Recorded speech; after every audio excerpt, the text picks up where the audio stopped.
Alright, we've got a slightly different angle on my vlog camera because baby is sitting exactly where I normally film, and so let's try this angle out. Let's do this.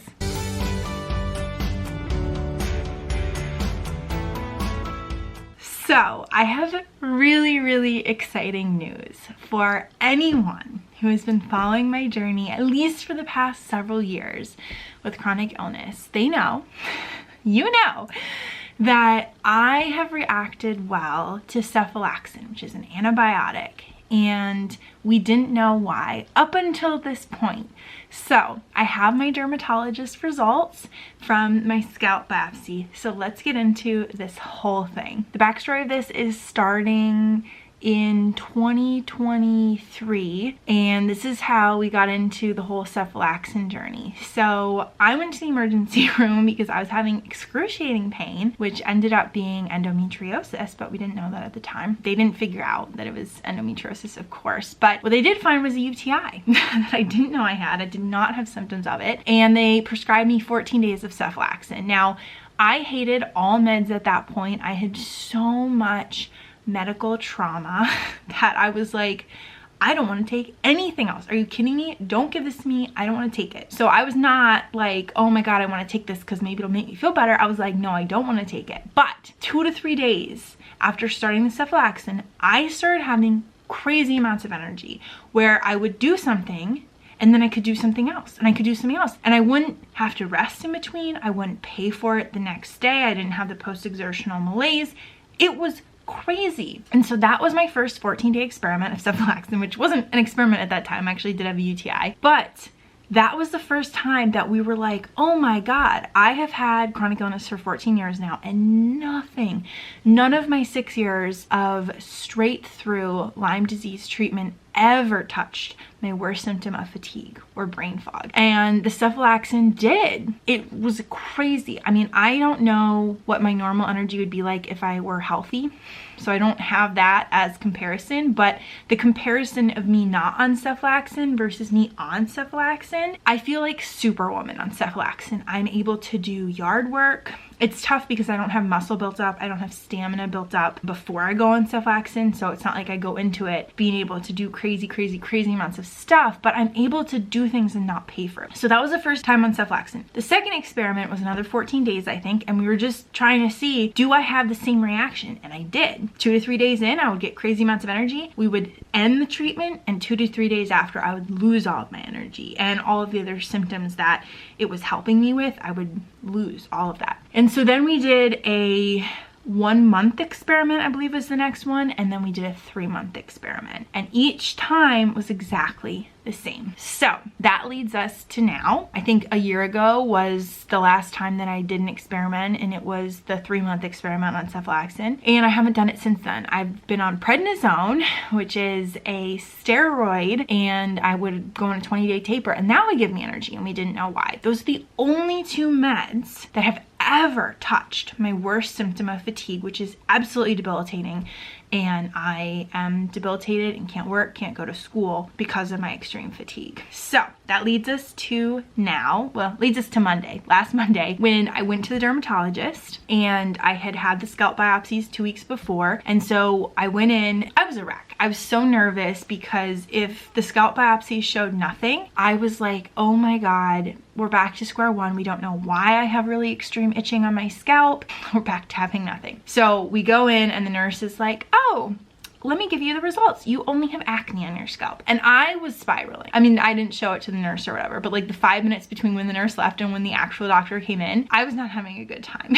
And then the doctor came in and she said, okay, this is what your scalp biopsy results showed. You have folliculitis, which I don't really know anything about it because this is all new and I'd never heard of this before. So let's Google the actual definition. So folliculitis is inflammation of the hair follicles, and it can appear as small red or pus-filled bumps, often accompanied by itching or tenderness.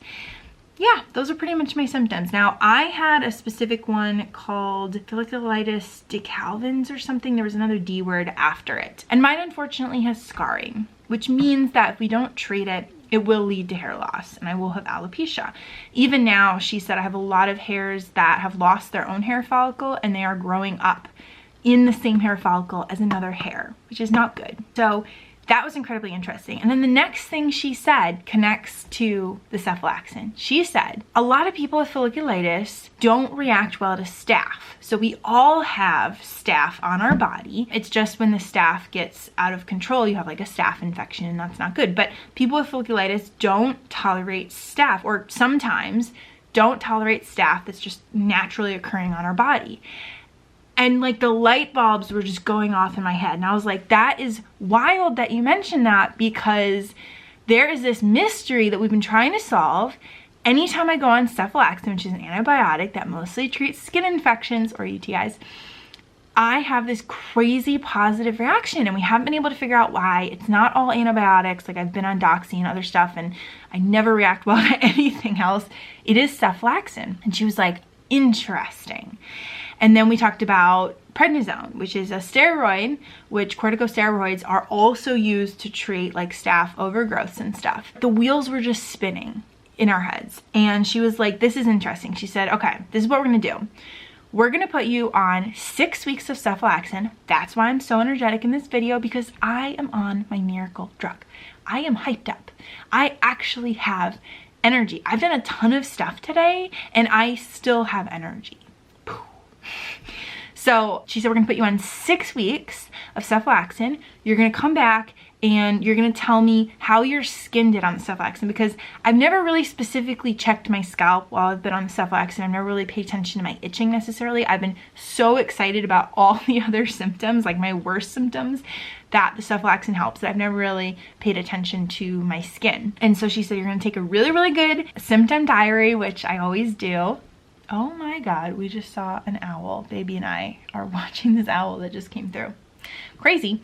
I love having these windows here because it is really cool to see all the nature out here. Like, I saw a fox yesterday morning. It's cool. It's cool to be able to see nature. Where was I? I've completely lost my train of thought. Anyway, I'm gonna come back and bring her all of this data and all this information, and we're gonna see what can be done, because I can't be on antibiotics the rest of my life. You cannot be on antibiotics long term. But in the notes, I don't think she verbally said this, but in the notes she wrote, maybe we'll look into compounding cephalexin and see if we could get a compounded cream that I could put on my skin. So I don't know. This is, I think, a super, super important piece of the puzzle that we are finally figuring out. And once we have more data and more experiments, we can put it together and hopefully come up with something like maybe a long-term solution. That would be incredible. Oh my God, I'm so freaking excited. And the cephalexin also really helps my acne, so we're looking good. My cheeks are very red and rosy because I just came in from outside,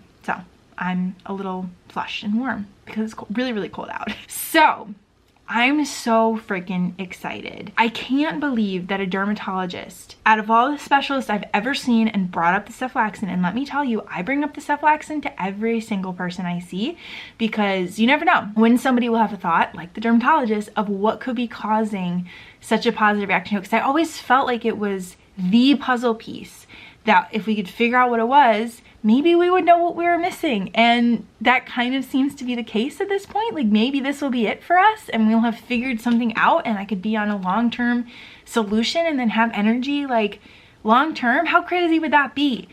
I don't know. I don't know. It's really exciting, but I'm trying not to get my hopes up and keep my expectations low, because as I've learned with chronic illness, when you really get excited about something and then it maybe becomes a dead end, it can be crushing. Absolutely crushing, especially if you've not had hope for so long and then you have crazy wild amounts of hope on one thing. It's a really sad thing, because you want to have hope. Ugh, don't get emotional. You want to have hope. It's okay to get emotional. I'm actually trying to let my emotions out more. This is something I'm working on, because for the past like 2 years, year and a half, I have cried very, very rarely. And so I'm working on this, but it is sad. It's sad as someone with chronic illness to really have to like dampen your hopes a lot. And so I'm really hoping that this goes somewhere and that we get answers from it. But for the next 6 weeks, well, almost 5 weeks now, because I have been on the cephalexin since Tuesday, so today is day 4, I guess, and it kicked in on the 2nd day this time, not fully, but I started having more energy, which is exciting. And when I Googled how long does cephalexin take on staph, to work on staph, yeah, it's 2 to 3 days. So that timeline really, really matches as well. So I'm really excited about this. I've been able to read again. In the past experiments, the cephalexin hasn't really touched my brain fog as much. It does not pass the blood-brain barrier. It is in the family of cephalosporins, and only the IV cephalosporins pass the blood-brain barrier, I believe. And staph is something that can pass the blood-brain barrier, like if you have a staph infection or something. So I don't know, this is all just very interesting. I am gathering data, I'm gathering information, I'm researching this now because we've not really had this information to do a bunch of research on this. So like I am taking this time and not only trying to educate myself on these things, but also try to catch up on life. This is what I've done on the cephalexin, is I would try to catch up on life. Like I really want to have a bunch of social calls in the next 6 weeks. I am trying to do, you know, chores and projects that I've not been able to do because I have 0 energy. I'm trying to do creative stuff, writing. I'm trying to read. Like, oh my God. When I can read, because my brain fog has been so bad recently that I have not been able to read, I'm able to read a little bit now. So I am like, I want to read this book. I want to read this book. I want to read this. I want to read that. Like, it's a little out of control. So I'm trying to not overdo it as well. And again, keep the expectations under control. But I have a very long list of things that I want to do while I'm on the cephalexin, because who knows if I'll ever get it again. I don't know. Like I try to treat it as my last just in case it is. You never know. And so yeah, I'm really, really trying to just embrace it, really, really appreciate each day that I have where I have increased energy and I'm able to do more, because this is rarely the case. Come here, baby. I'm trying to spend time with my babies, my cats. It's almost feeding time, so she is not happy. She does not want to be touched and held. Oh my God, are you purring? Is that a purr? Was that a purr? Did I hurt? A little purr?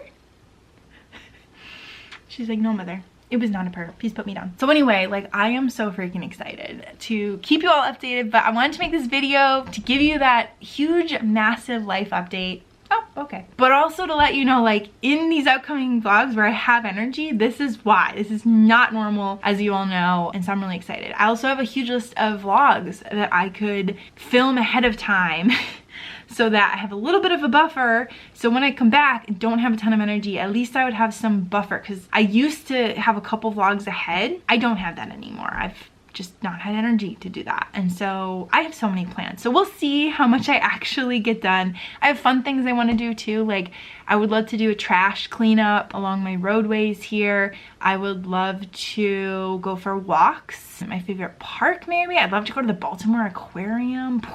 What? I don't know. There's just a lot of stuff that I would like enjoy doing that I don't get to do because I just don't have the energy for it, and I've been in survival, and any energy I do have, it's gone to health stuff. I have so much yard work I would love to do. I love pulling out pricker bushes. I feel like Superwoman. So these are things that like the average person is like, that's like not fun. But to me, not having energy for so long, to me that is such a privilege to do stuff like that and to be able to do that. So that's what I'm really looking forward to doing. And stuff like vacuuming. I freaking love vacuuming, but I can't normally do it because it takes so much energy. So I will keep you all updated. Thank you for being here, my friends. This might be the break in the case that we needed, the biggest clue yet, and I'm so freaking excited to see what happens next. So I will keep you all updated, maybe some exciting vlogs in the future as I work on some fun projects during this 6 weeks of cephalexin. Thanks for being here, everyone. Bye.